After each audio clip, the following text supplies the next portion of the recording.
Hello বন্ধুরা, আশা করি তোমরা ভালো আছো। তোমরা দেখছো বাসবি শূন্য থেকে শুরু। আজকে আমি চিংড়ি মাছের মালাইকারি রান্না করছি। তার জন্য দেখো কি করছি। প্রথমে ফ্রাই প্যানটা বসিয়ে দিয়েছি, গরম হয়ে গেছে। সর্ষের তেলেই করবো পুরো রান্নাটা।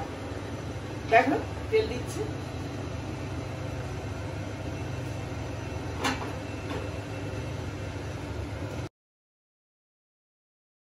সাদা জিরে ফোড়ন দিয়ে দিলাম।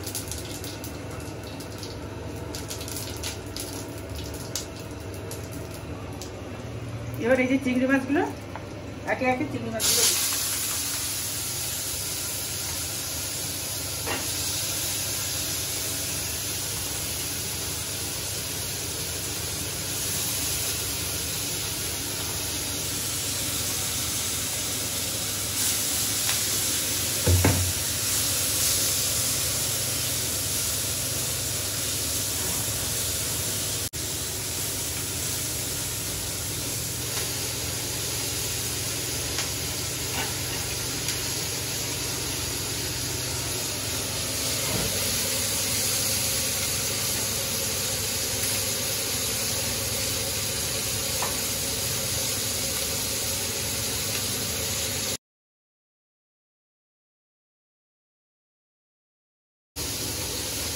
বন্ধুরা দেখো কেমন লাল লাল করে ভাজা হয়ে গেছে না। এবার আমি আগে থেকে বেটে রাখা জিরে, ধনে, তারপর হচ্ছে আদা বাটা, লঙ্কার গুঁড়ো, গোলমরিচের গুঁড়ো এগুলো দিচ্ছি।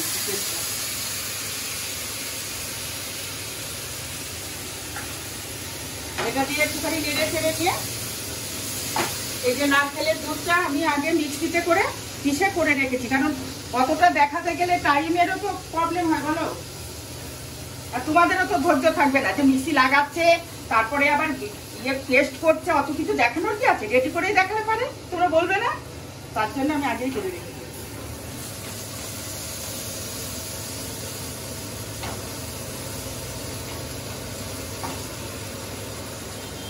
স্বাদ মতো নুন,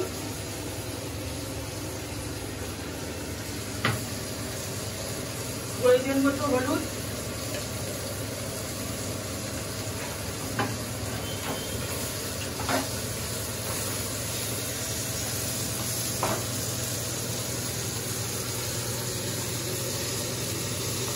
মালাইকারি কিন্তু খুব একটা ঝাল হয় না, একটু মিষ্টি মিষ্টি হয়, তার জন্য একটু।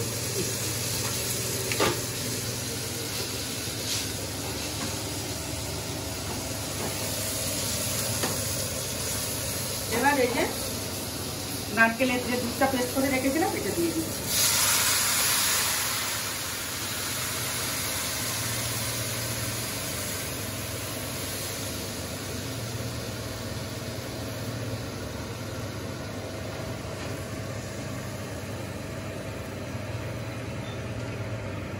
বন্ধুরা কষ্ট লাগছে না, এরা কালকে জলে ছিল আর আজকে আমার কড়াইতে, আর ক ঘন্টা পরে ডিশে। কি জীবন বলো।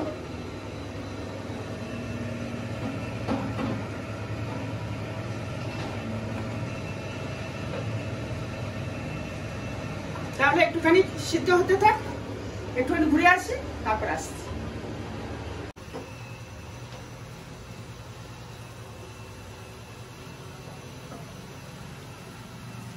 গরম মশলা দিয়ে দিই।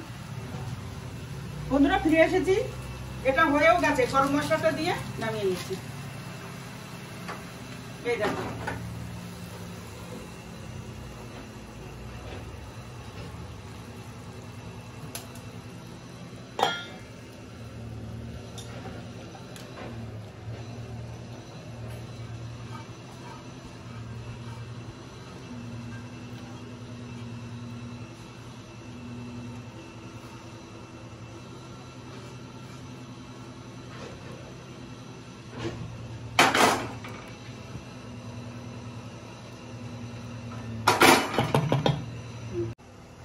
বন্ধুরা, এই দেখো এই যে মালাইকারিটা দারুণ লাগছে না দেখতে। তাহলে আজকের মতন এখানেই, আবার অন্যদিন অন্য নতুন কোনো ভিডিও নিয়ে, মানে রান্নার রেসিপি নিয়ে আবার আসবো। তোমরা সাবস্ক্রাইব করো, লাইক করো, পাশে রাখা বেল বাটনটা ক্লিক করো।